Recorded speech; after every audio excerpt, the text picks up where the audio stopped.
And we turn now to Republican Congressman Mike McCaul of Texas. Good morning. Good to Good have morning, you Margaret. here. Thanks for having me. I want to dig into what has been happening, this mass confusion with USAID. There were 30 million metric tons of food sitting at a port in Houston all week because there weren't U.S. workers to unload the food aid. Food American taxpayers had already bought. Food that Secretary Rubio said should be delivered but wasn't. How is this mass confusion increasing efficiency? Well, if I could peel back on that a little bit, the confusion, I think, goes back to the Biden administration when they started to implement these woke policies of drag queen shows in Ecuador, when they started talking about LGBTQIA programs, like, say, in Latin American countries, how to sue Catholic governments, promoting atheism in Nepal, where you have Tibetan Buddhist monks. I saw the White House fact sheet on that. This is what gave the USAID a black eye. I personally believe that USAID has a national security mission. Right. If you go back to its inception in the 60s under President Kennedy, and in the Cold War, it was to counter the Soviet Union. We need to return to the core mission principles. Right. Well, you have been a big supporter of USAID when you're chairman of House Foreign Affairs. You've talked about the great work that it does around the world. But back to this food aid, I mean, this isn't a theater program. This is food for starving people. How is getting it all locked up in these ports? I mean, it's the way it's being implemented that has drawn so much shock here. Do you think this is being done well? Well, I think so. The secretary, in response to all this, and by the way, I put holds on all those programs I was talking about that had nothing to do with the central core mission. However, the secretary made waivers on humanitarian assistance in PEPFAR, which has been the most successful global health program initiated by President Bush, by the way. The implementation of this is where I would urge the administration to move more expeditiously. I just got word about 10 minutes ago at the World Food Program now.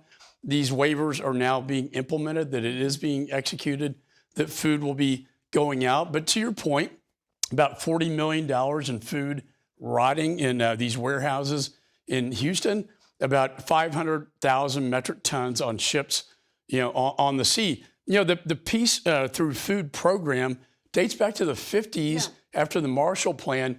It is to provide stability in fragile, unstable countries. It is to counter Russia, China, and terrorism. It is our diplomatic power. Otherwise, we're talking about bullets, as Mattis talked about in Lindsey Graham. Right. If you don't fully fund the State Department, you got to buy me more bullets. Cool. Mattis's line. But on how this is being done, Secretary of State Rubio keeps saying he's issuing waivers and he's getting things moving. I'm glad the World Food Program now says food is moving. But there's a huge divide between what he's saying and then the fact that there weren't USAID workers there to actually load ships or move things. There weren't folks to process. It seems a fundamental misunderstanding between the bosses and the operators. Is this really how it should be done? Why not review and then take action?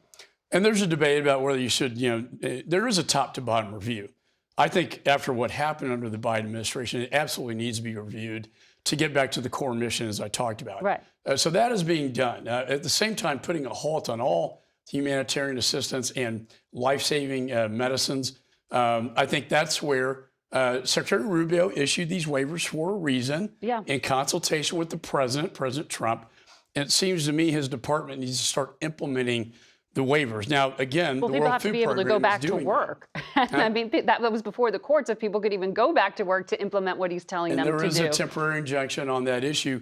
I would urge the State Department to put the adequate resources necessary to deliver this, because our foreign adversaries are looking at this. Just as they laughed at the Ecuador drag shows, they're also questioning what's happening now. And I think we need to have a strong presence in destabilized nations to keep out our adversaries. But do you think this was done intentionally, or are people like this individual, Pete Morocco, who Secretary Rubio's authorized to run this, do they just not know how the department works, or how USAID I really can't works? speak for him. I know that he's been put in charge of the Foreign Assistance Program. Come into Congress and answer questions, since there's a hearing on USAID this week? Well, I do think the administration has provided, by the way, notification and consultation with the Foreign Affairs Committee that I chaired, and that is required under law. They have done that. I think if they decide to terminate, that's a whole another issue. My understanding is that they want to look at putting USAID underneath the State Department, which is not a novel concept. No.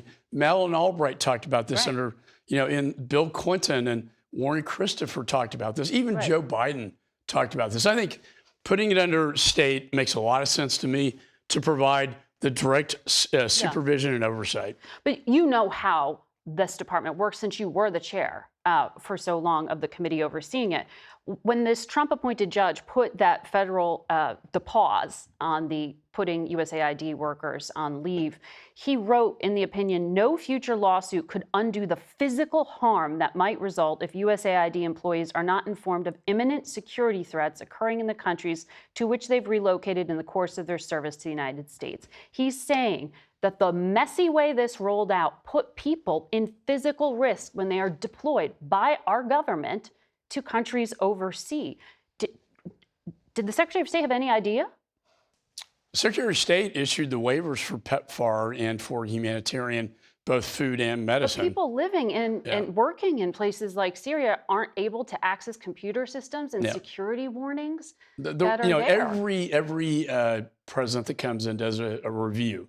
I would argue, though, that since the Secretary has issued the waivers, it's incumbent upon his subordinates now to implement these waivers so that we don't see what could happen where people are not getting their vaccines, they're not getting the HIV treatment, they're starving people in destabilized countries. And then we see China and Russia. And quite frankly, Lindsey Graham and I did the Global Fragility Act to impact the Sahel in Africa. That is turning into a terror safe haven. You got Ebola popping up in Uganda. Right. These are serious issues that if we don't start implementing the waivers, you're going to see it get worse, not better. And I would urge the administration to do that. You're striking a very different tone than Congressman Brian Mast, who was here last week, and he said there's a grift on the American people. He said PEPFAR and Americans shouldn't fund AIDS drugs for 20 million people across Africa because their governments might work with China. It's the best. There's a divide in your party about this right now. Well, it's the best. I can only speak to the program that President Bush started, and it was to save millions of lives. That has probably been the best goodwill missions in the United States and put the best face, no pun intended, on the nation overseas with our adversaries, countering them with these people. We're saving their lives. The best global health program ever implemented by the United States was PEPFAR. I'd hate to see that go away. It will sunset once we achieve the mission. However, programs like that, when you look at the national security importance of USAID, need to be maintained. And I go back to why it was implemented in the first place.